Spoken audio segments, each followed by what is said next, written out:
Hi everyone, hope you're all doing really well and welcome back to my YouTube channel. So for this video I'm going to be carrying on with the final part to this tutorial. I'll leave the link to parts 1 and 2 in the video description below. This is a real-time free tutorial. If you'd like more tutorials and access to over 100 like coloured pencil, in-depth animal-based tutorials, then I'll also leave the link to my Patreon below as well in the video description. There's a range of like all sorts of content on there, just like business tips, focus tutorials, in-depth tutorials, and everything kind of coloured pencil and animal related. So for part 3 for this tutorial then, I'm basically just going to be finishing off the little, I think it's like a wheat stalk from like in the middle of a field.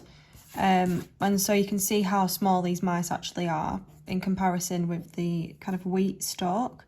So what I'm going to do first is go in with the Buff Titanium Luminance pencil and add this to the entire area that we're going to be drawing, so the whole thing. If your pencil's blunt, that's absolutely fine as well. I have gone in with a sharp pencil, but as soon as it starts to kind of wear down on one side, I'll end up using that same side to shade everything with. I think once you've kind of got a flatter side to work on, you can fill the area a little bit quicker and it gives you a bit more of like an even coverage as well when you're shading. I'm working on extra white Fabriano Artistico paper and I'm going to be using a mixture of Faber-Castell Polychromos and Caran Luminance coloured pencils.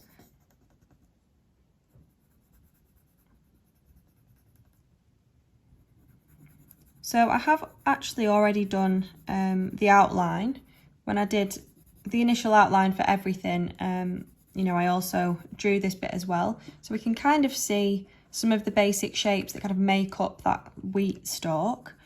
I have rubbed them out slightly just so they'd be a little bit fainter, because you don't really want to be seeing like initial pencil lines underneath your drawing, especially when it comes to like the edges.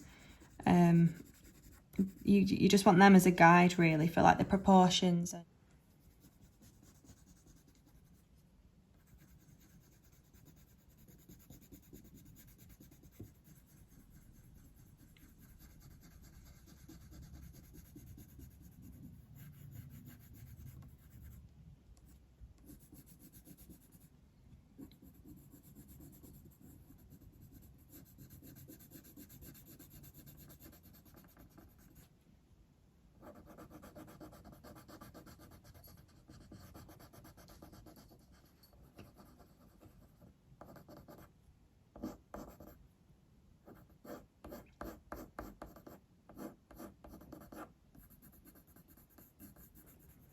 So I'm kind of shading in the same direction as each individual kind of little grain that's making up this kind of wheat spike or stalk.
So when it comes to colour pencils, you always want to kind of pick out the palest colour and work from light to dark.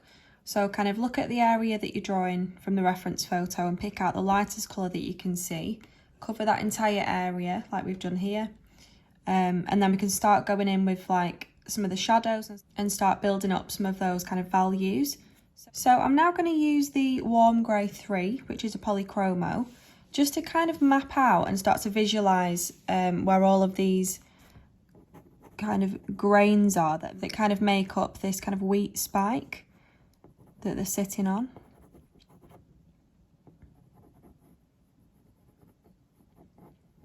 So I'm being really light pressure, just going over some of these initial outlines that I can just about see to start building up a bit more of that kind of detail of like how it's formed.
So we can kind of see how it's formed and the way that those individual grains are going a little bit more. I've kind of, you know, sketched all of those smaller shapes out.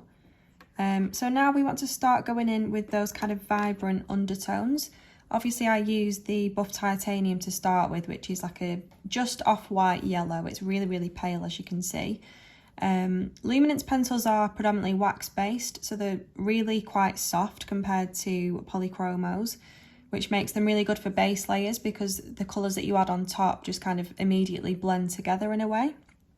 So I'm going to go in now with the Naples Ochre. It's a similar colour to that buff titanium and it's again a luminance pencil. We kind of want to pull out some of those vibrant undertones, like those really bright, vibrant yellows at this point, because when we add colours on top, that colour is kind of going to show through and almost tint the colours that we add on top from underneath. So this Naples Ochre, it's not too overpowering, but it is a lot more yellow than the buff titanium. So I'm just going to add it in all the places where I can see that really vibrant yellowy colour. And you want to apply like a light to medium pressure. You don't want to be too heavy-handed, but you do want to make sure it, you know, definitely shows up.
So I'm just really kind of just blocking in that colour. Again, I'm being quite kind of sketchy with it. You don't want to focus too much on the details yet. You just want to focus on building up the colours and the tonal value.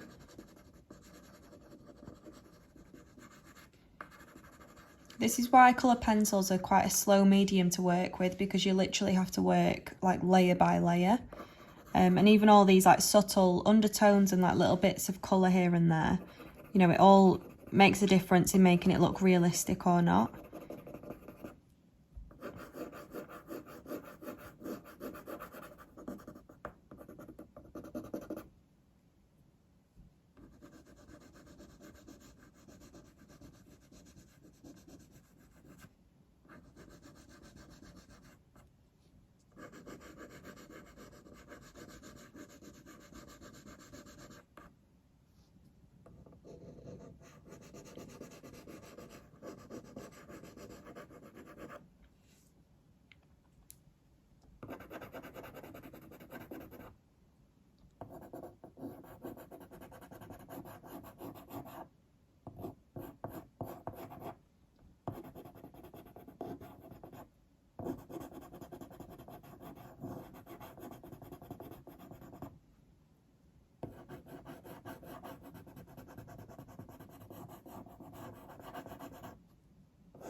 So something like that. We can see it's looking a lot more golden, and we've kind of picked out where those most vibrant yellowy tones are. So at this point, I'm going to go over everywhere where we added that warm grey 3, just to kind of map out where the individual grains are and those shadows. There's kind of a few dark bits like in between some of the grains here. So I'm going to use the Van Dyke Brown Polychromo, which is like a warm, like a chocolatey brown. And again, very lightly, I'm just going to fill in where those kind of shadows are in between each individual grain, and kind of also underneath the mice as well. The lighting's kind of coming from like the top left downwards. We can see that from the tail and kind of, you know, where the light and dark areas are. So there's quite a lot of shadows kind of underneath the mice. Make those areas really dark so there's that definite contrast.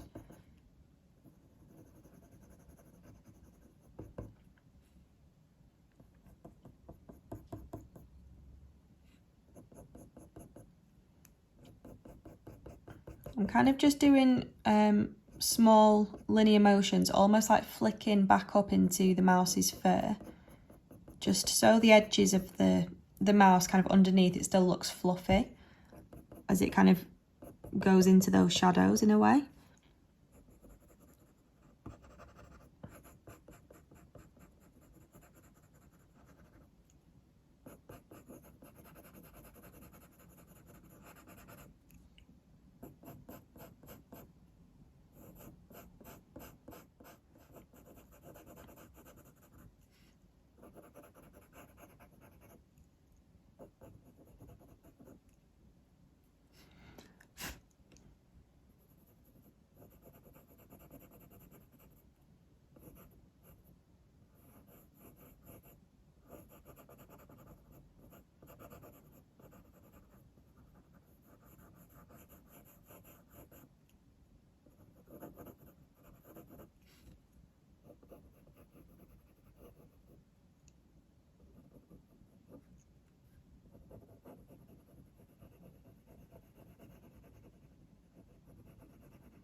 So now that those shadows are a bit more prominent, I'm going to go in now with the brown ochre, another polychromo.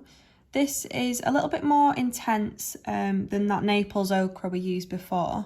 So I'm going to kind of use that as a guide. So everywhere where we went in with that Naples ochre, for those really kind of vibrant undertones, I'm going to go over those areas and just kind of intensify that yellow colour even further. I'm just using like a light pressure because this colour is quite pigmented, so you don't want to overdo it. And it's better to kind of do little light layers and keep going over the same area again if you want to intensify it a little bit more rather than going in too heavy-handed straight away.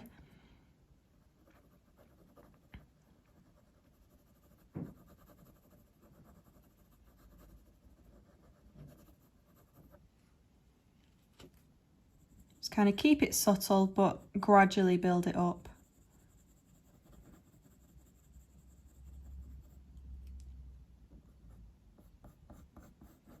And again, you kind of want to shade in the same direction as the individual grains. Really follow those lines along.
So this colour kind of going down the stem, I've kind of faded it off as it's approaching the middle. This vibrant yellowy colour is mainly just on the left hand side.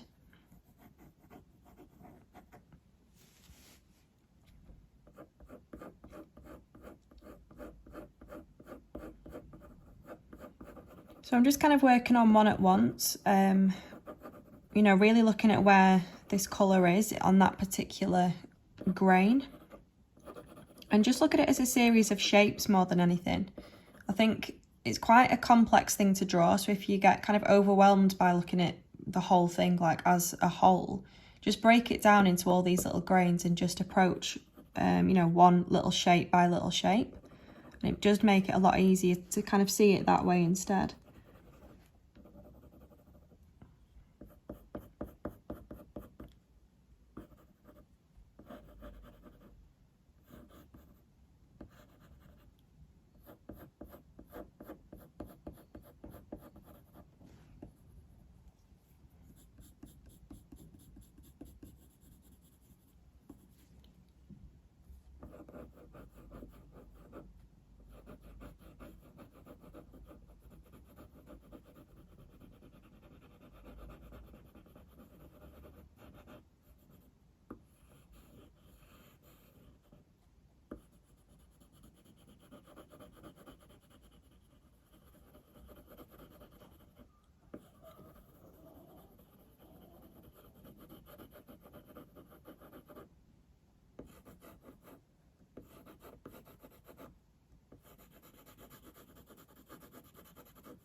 To intensify that colour even further, I'm going to use the green gold polychromo.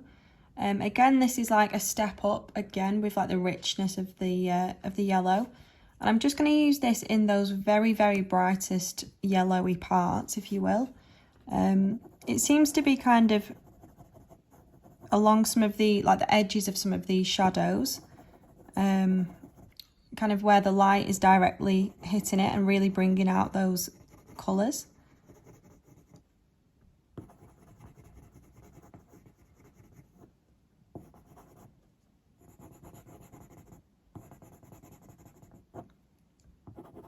So you can see how intense and rich this colour is. You definitely don't need to press on too hard.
Like that. So there's now kind of splashes of really intense colour in and amongst this kind of wheat spike, which is exactly what we want.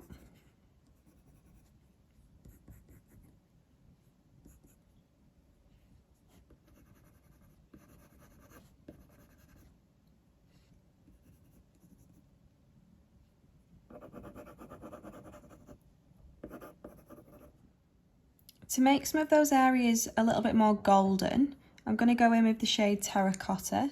As you can see, this is a really bright orangey colour. So it's going to really bring out those like more golden tones. And again, I'm just kind of using it in those similar sort of areas where that colour is quite intense.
So in terms of like vibrancy of colour, I think we've got all that there.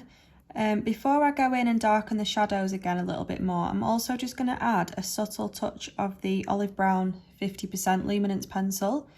It's just worth mentioning as well, the 50%, it just means how like saturated or vibrant that colour is. So it's kind of like half-half. It's not too intense, but it's not too pale either. This has a kind of like greeny tone to it. And layered over all of these like golden yellows that we've got down so far, it should kind of just blend in quite nicely and just give that really subtle tint of green. Usually in like fields and stuff, being harvest mice, you know, they're surrounded by obviously grass and all that kind of stuff, so there is going to be quite a lot of green reflected, you know, in areas of the fur and also in the wheat spike as well.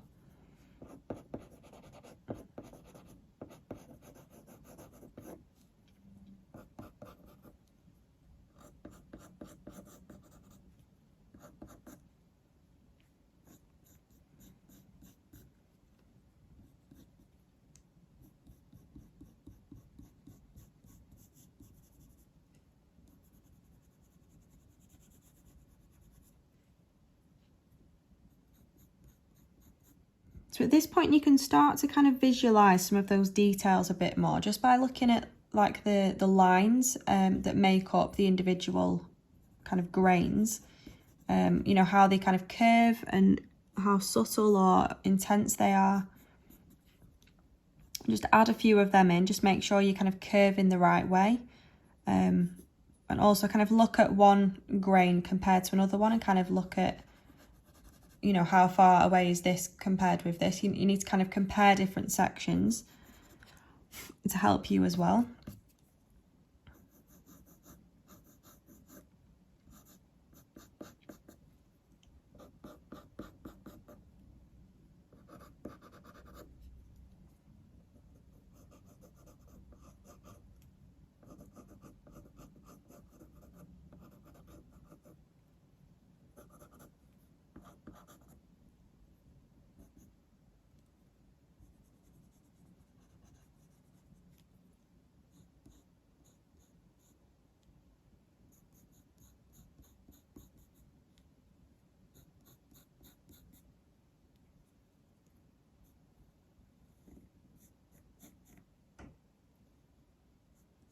So especially going down this kind of stem, you know, these lines are just kind of following it down. And as we build these up, it'll start to also build up the texture and we can really start seeing kind of how that would feel.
So we can start to see some of those like linear curved kind of textures all the way through.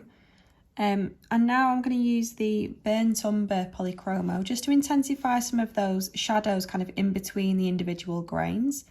And at this point you want to press on with fairly hard pressure. So, you know, really to get that dark pigment down so there's more of a contrast between those light and dark areas. And like I said before, especially kind of underneath the mice, you know, make those shadows quite prominent.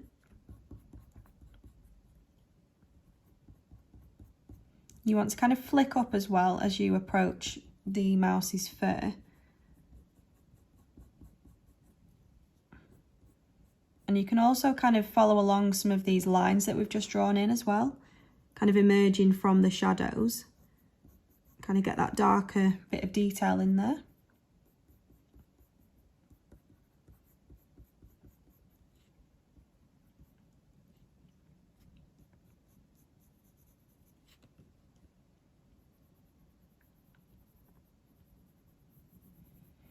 The Burnt Umber is a little bit darker than the Van Dyke Brown. It's more kind of golden or yellowy, I'd say, in terms of like a brown tone.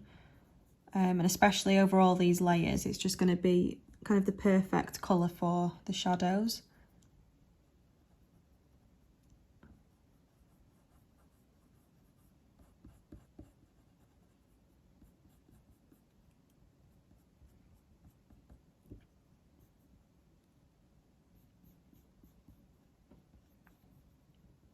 So if you've stayed with me so far, you're doing really, really well, because this is actually quite a complex thing to draw. There's a lot of like little bits to it. There's a lot of different directions going on. And there's a lot of things kind of overlapping. And that's quite difficult to kind of get your head around if you're not used to drawing with coloured pencils especially.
So again, kind of flicking up towards the fur, leaving kind of gaps in between, just so it looks like that fur is kind of falling over the shadows.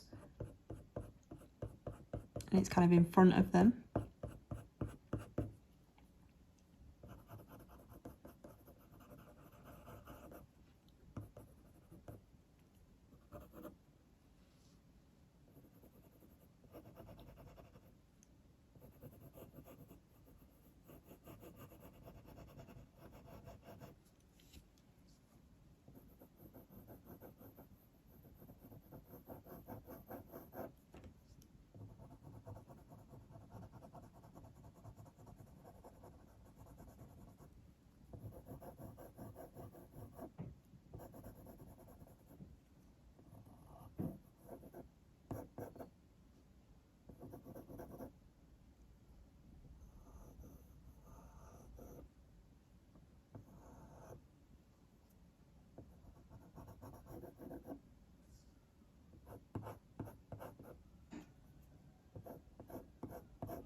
So gradually, we're kind of building up that contrast a lot more, and as a result, it's creating that depth. You know, like these grains look like they're really like emerging. It doesn't look as flat. The more of like a contrast you have, the more you can kind of create that element of depth, which is what you want when you want to draw in like a realistic style. It's kind of building up the tonal value, leaving the details more towards the end, and just really building up that contrast to create that depth. That's basically kind of the simplest way to put it in terms of like the process.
So for those darker shadows directly underneath each mouse and kind of down the middle where those grains meet, I'm going to use the shade Dark Sepia, which is the darkest of the brown shades in the Polychromo range.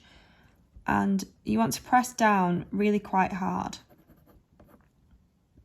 just in those kind of specific areas. And again, this is just going to add to that contrast.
So you can see that everything's looking a little bit more defined, and we've definitely got that contrast now. So it kind of looks like it's got that element of like realistic depth. So these last couple of layers, it's just really about tweaking things and adding like those extra like subtle tints of colour here and there, and also focusing more on the detail. So on the kind of underneath of the wheat spike, kind of on the left, it's kind of more in the shadows than obviously the top of it, which is directly in the light. So I'm just going to go in briefly with the olive brown 10% luminance pencil. You can use it quite blunt, that's absolutely fine. As you can see, it's similar to the kind of colours that we've used already, but it's a little bit darker and a little bit more kind of neutral, like a cream rather than a yellow. So I'm just going to use this kind of on the left hand side of the wheat spike, going all the way up. So I'm just kind of toning down some of the colours, especially on this side, making them a little bit more neutral.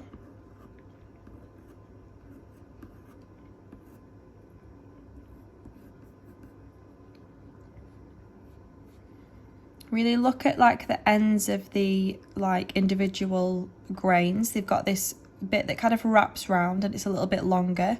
And especially on the left, some of them kind of stick out and then curl right at the end. So you want to make sure that you're kind of paying attention to some of these shapes as well.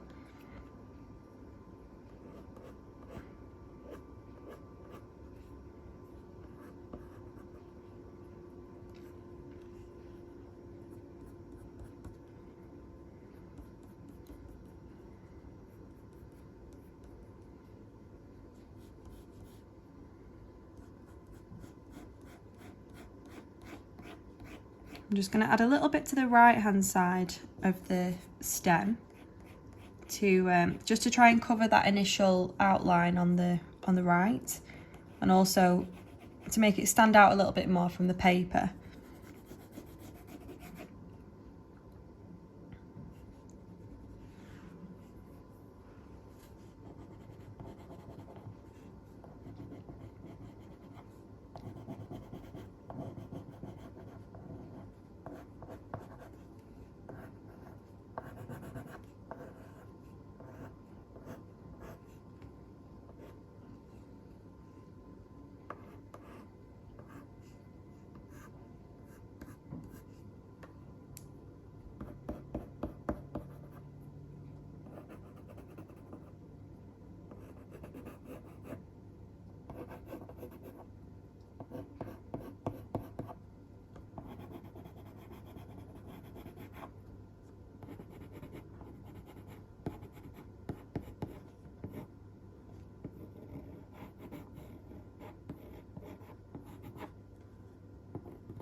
So I know I said I'm going to be predominantly using Faber-Castell Polychromos and Caran Luminance pencils, and both of them have like a really good range of colours, especially when it comes to animals and like fur and like neutral toned colours. They've got a really good range. However, there's some like other brands of pencils that have perfect colours for what you want that aren't necessarily Caran or Faber-Castell. I'm going to use the Caran Pablo pencil. I'd say this is kind of like in between, to draw with it feels like kind of in between the Polychromos and the Luminance pencils. It's not as hard as the Polychromos, but it's also not as soft as the Luminance pencil, so it's kind of like a nice in between. The colours are really, really vibrant, so if you're wanting like, for example, these oranges, which is what I'm going to use it for now. This is just the shade brown, but it's almost like a burnt orangey colour, and it's so pigmented that you can just use it really lightly and that pigment will just transfer on straight away.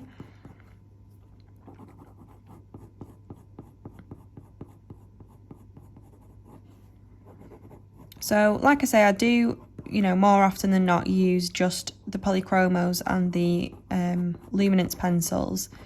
However, this is definitely one of the Pablo pencils that you should have in your little pencil kit, especially for like ginger fur as well. If you're like a pet portrait artist and you're drawing a lot of dogs or cats, this is a really good colour for ginger fur.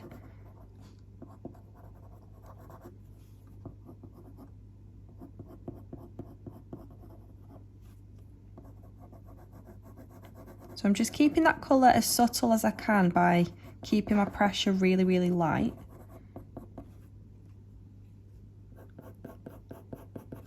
But it's just kind of bringing out that richness in those kind of golden orangey tones.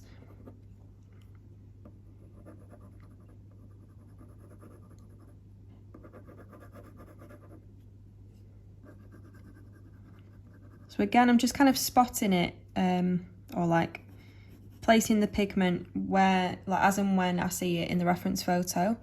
Just kind of like little touches here and there throughout the wheat spike.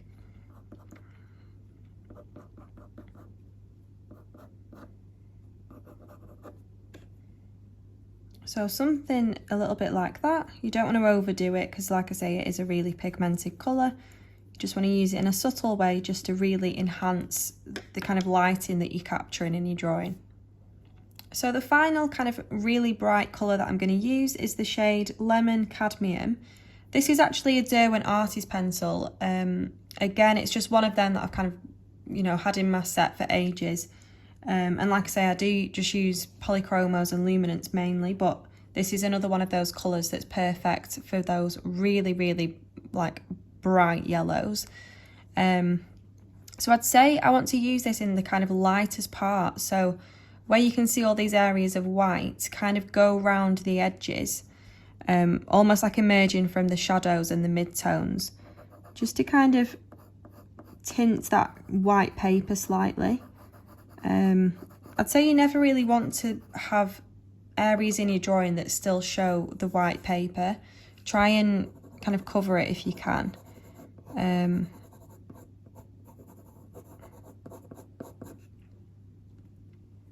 This should really, really help to capture the lighting. These pencils are also predominantly oil based, so they're very kind of hard and very kind of pigmented as well, but probably not as much as the Pablo pencils.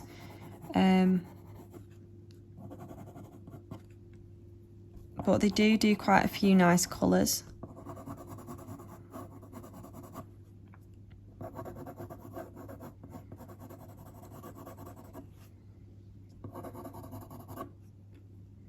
So as you can see, it's just really brightening up those lightest parts on each of the grains.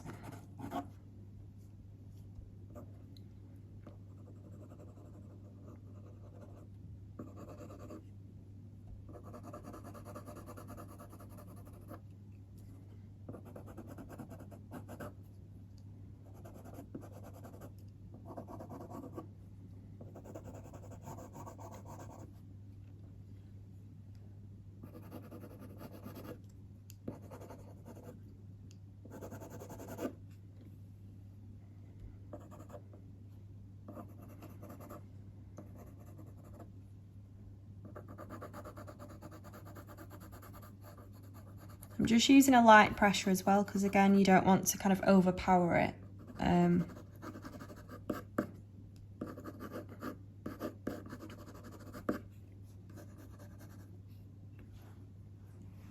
Especially kind of on the left going down this stem, I can see quite a lot of this really bright yellow colour, so you definitely want to put some there.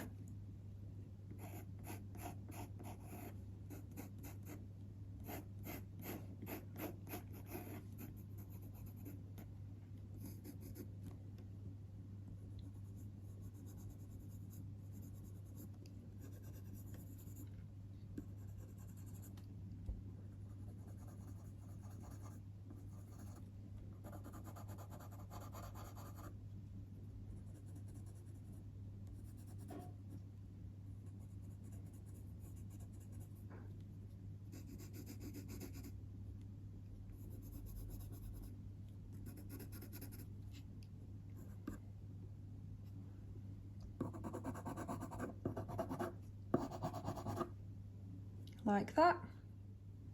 So just to add that extra little bit of detail and really enhance some of these kind of lines that kind of make up the individual grains, I'm going to go in with the Warm Grey 3, which is what I used fairly near the start.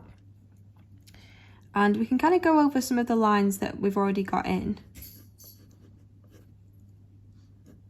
We just really want to take our time and kind of bring those details and textures to life. This is where you want to kind of zoom in on your reference photo.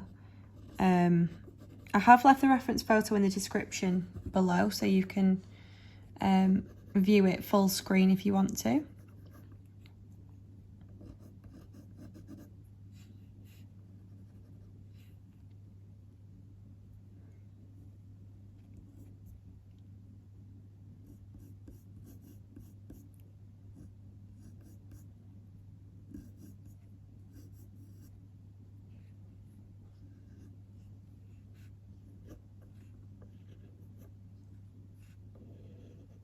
So it's almost like each grain is kind of made up of loads of layers around it. So we're basically just kind of following some of these lines along and making it look like it's kind of wrapped in, you know, all the different textures.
So the last step is just to kind of include all those last like finishing touches of detail and kind of pull out some of those highlights as well.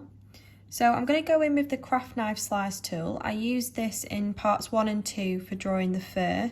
I don't know if you can see, but like there's areas here where there's that highlighted texture. You can basically use this to, it's got a ceramic blade at the end, you can hold it like a pen. And basically you just remove those top layers of pigment. You want to just kind of slide it over your drawing really lightly, and it kind of removes those top layers and reveals the paper, or those base layers underneath that are really, really pale. So it just gives you that extra little bit of detail, and you can also create lines that are so fine by literally using the point of the ceramic blade just to kind of, again, just remove those top layers and almost like draw back in those highlights. I think this just gives you that extra little bit of detail that's really hard to achieve just by using colour pencils alone. Especially for fur, it's amazing for pulling out those highlighted hairs. It's also good for whiskers as well, and like flyaway hairs, and making, you know, giving the impression of that fluffy texture. So for example, if I just focus on the kind of underneath of the mouse, kind of under its chin almost, if I kind of elongate some of those hairs, almost like flick down over that shadow, it kind of brings all those lines to a really fine point, so it makes the mouse's fur look really kind of soft and fluffy. And it's also now more obvious that, you know, those hairs are kind of above the shadow, so the mouse is like on top of this wheat spike. They're not kind of blending together. Can also do the same for the other mouse, kind of where its fur meets the wheat spike.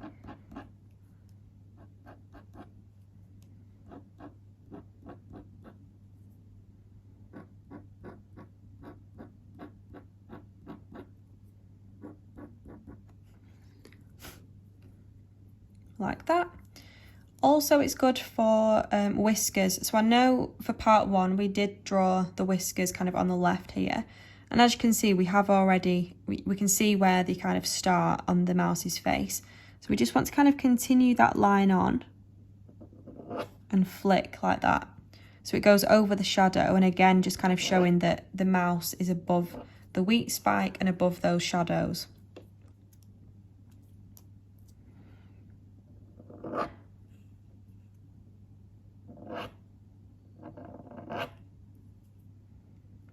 For whiskers, I always just think it's best to kind of head in the same direction as you can see in the reference photo. Don't worry too much about making it perfect, like in terms of the direction. I think the motion of kind of flicking gives you more of like a realistic whisker rather than trying to perfectly get it placed, because your line can end up quite wobbly and it's better just to kind of go for it. I'm going to do the same for the other mouse as well. lines, elongate the lines. So I'm just going over any other little bits that I really want to brighten and bring out those highlights, all those kind of bright white areas.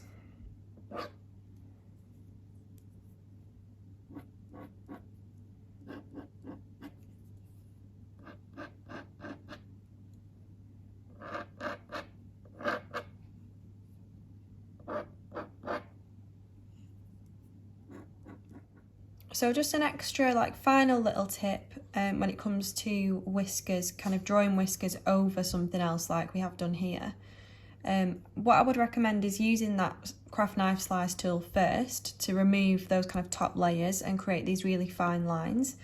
And then just to make it stand out a little bit more and for like elements of the whiskers to be a little bit brighter, I would go in with a really sharp white pencil. Here I'm just using the white Luminance pencil, but I'd also recommend the white Caran Museum aquarelle pencil. That's like my favourite white pencil ever, but I've got hardly any of it left. It's literally a tiny little stub. So we'll go for this one. So you just want to follow that line along, and because we've removed those top layers, gives us space to kind of re-add this pigment, if that makes sense. On this paper you can add loads of layers anyway. It's literally perfect for coloured pencils.